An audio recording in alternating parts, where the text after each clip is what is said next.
এমন ভাবে নির্বাচন এবং সংস্কারকে মুখোমুখি দাঁড় করানো হলো যাতে করে দলীয় ফায়দা হয়। শেষ পর্যন্ত এসে আমরা দেখছি এখনো সেটা চলছে। দুঃখজনকভাবে সত্য, গতকালকে আপনারা দেখেছেন পত্রিকায় যে এখানে অনেকগুলো প্রসঙ্গ এসছে জুলাই জাতীয় সনদ বাস্তবায়ন প্রসঙ্গে। আমরা শুরু থেকে বলেছি সংস্কার আমরা চাই, অন্তর্বর্তী সরকার সংস্কার কাজকে ফ্যাসিলিটেট করুক এবং তার জন্য কমিশন করুক, তারা বিভিন্ন জনের সাথে আলাপ করুক, প্রস্তাব উত্থাপন করুক এবং রাজনৈতিক দল সহ বিভিন্ন শ্রেণী পেশার মানুষ, প্রতিনিধি সমাজের তারা ঐকমত্য হোক কোনগুলো প্রশ্নে। কিন্তু আমরা ঐকমত্য হলাম বলেই এটা বাস্তবায়নযোগ্য হয়ে যায় না। এটা জনগণের কাছে যেতে হবে। এটা একটা রিপাবলিক, এখানে জনগণ ক্ষমতার কেন্দ্র।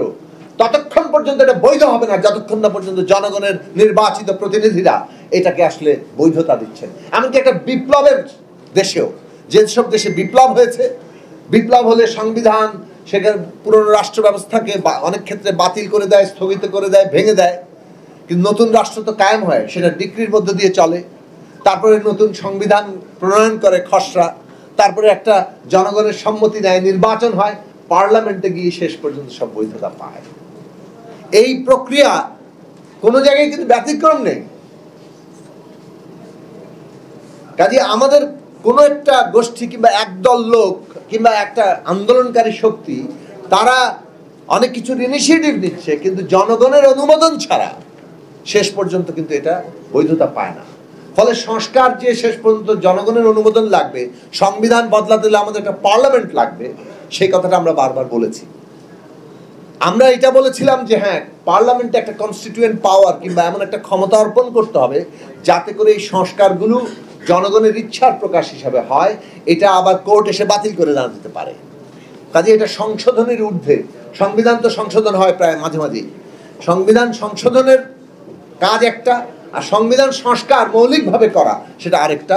সেইটুকু পার্থক্য আমরা তৈরি করার কথা বলেছিলাম যে সংসদকেই ক্ষমতা অর্পণ করুক, জনগণ দেবে। সেটার পদ্ধতি গণভোট হয়েছিল, আমরা একমত হয়েছিলাম, বিএনপিও শেষ পর্যন্ত একমত হয়েছে। কথা ছিল যে সংস্কার প্রস্তাবে অনেকগুলো নোট অফ ডিসেন্ট আছে। হঠাৎ করে আমরা গতকাল আদেশে দেখলাম নোট অফ ডিসেন্টের বিষয়ে কোনো উল্লেখ নাই। এটা তো কোনো ঐকমত্য হয়নি। এই প্রশ্নের ব্যাখ্যা নিশ্চয়ই কমিশন তাদের দেবেন, তারা কি কোন বোঝাপড়া থেকে এই জায়গায় আনলেন। আমরা জুলাই সনদ সই করলাম, আপনারা সবাই জুলাই সনদের প্রকাশিত বুকলেটটি দেখেছেন যেখানে 84টি সনদ লেখা আছে।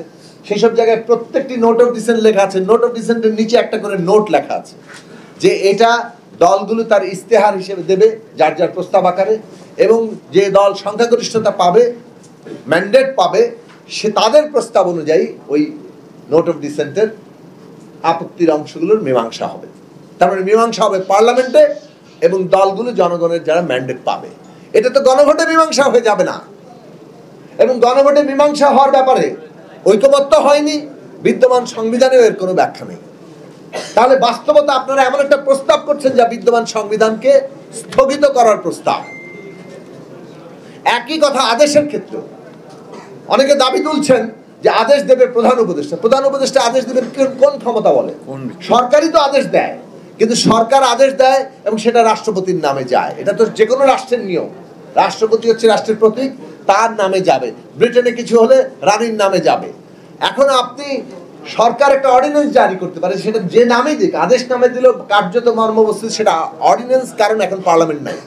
পার্লামেন্ট থাকলে আইন হয়, আর যখন পার্লামেন্ট থাকে না তখন এটা অর্ডিন্যান্স আকারে যায় ওই সময়কালের জন্য। যখন পার্লামেন্ট আসবে তখন সেটা আইনে চলে যাবে।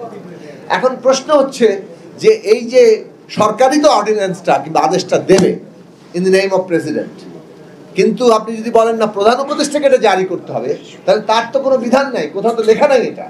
তাহলে প্রধান উপদেষ্টা কিসের ভাবে দিবেন? জুলাই অভ্যুত্থানের শক্তি বলে। তাহলে জুলাই অভ্যুত্থানের শক্তি বলে প্রধান উপদেষ্টা যদি দেন, তার মানে তিনি নিজেকে রাষ্ট্রের প্রধান হিসেবে ঘোষণা করছেন এবং কার্যতই আবারও সংবিধানকে আপনি স্থগিত করছেন।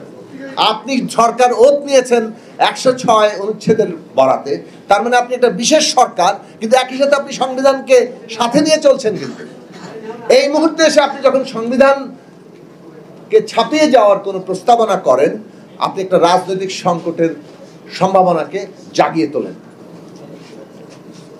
কারণ আমরা যদি ঐকমত্য ছাড়া কেউ কারো সিদ্ধান্ত চাপিয়ে দিতে চাই, তাহলে সেটা কোনোভাবে কাজ করবে না। এটা আমাদের সকলের উপলব্ধি করা দরকার। আমরা সংবিধান সংস্কার পরিষদের দাবি করেছি এবং সংবিধান সংস্কার পরিষদের প্রস্তাব করা হয়েছে, কিন্তু এটা যদি ঐকমত্য না হয়, এটা তো আমরা চাপিয়ে দিতে পারি না। এটা আমাদের মনে রাখা দরকার। আমরা আমাদের প্রস্তাব হয়েছে বলে আমরা যদি এখন এই মুহূর্তে সেটা নিয়ে খুব লাফাতে থাকি, তাহলে আমার মনে হয় না, আমাদের দলের পক্ষ থেকে আমরা পরিষ্কার করে বলতে চাই যে এটা আমাদের জন্য জাতীয়ভাবে কোন কার্যকর কিছু হবে।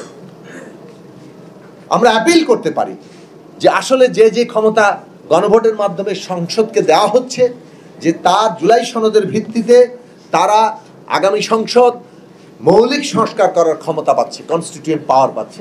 এটাই আসলে নাম দিলে সংবিধান সংস্কার পরিষদ হয়। এটা যদি আপনারা গ্রহণ করেন, তাহলে এটা গ্রহণ করতে পারেন, এর মধ্যে কোনো অসুবিধা নেই। এর মধ্যে সংবিধানকে কোনো স্থগিতও করতে হয় না, কোনো কিছু করতে হয় না। কিন্তু আপনি যখন বলেন যে গণভোটে নোট অফ ডিসেন্ট মীমাংসা হয়ে যাবে, প্রধান উপদেষ্টার আদেশ দেবেন, তাহলে সেক্ষেত্রে সংবিধানের প্রশ্নগুলো নিয়ে একটা ঝুঁকিপূর্ণ জায়গায় আমরা যাই এবং এক্ষেত্রে ঐকমত্য নাই। এবং ঐকমত্য না থাকলে আমরা এই গণতান্ত্রিক ট্রানজিশনে বড় ধরনের জাতীয় সংকটে পড়ব এবং সেটা আমাদের জাতীয় নিরাপত্তাগত জায়গা তৈরি করবে। শুরু হয়েছিল বিচার এবং সংস্কার এবং নির্বাচনের মুখোমুখি দাঁড় করিয়ে, সেই অবস্থার অবসান হয়েছিল আমরা নানাভাবে চাপ সৃষ্টি করে।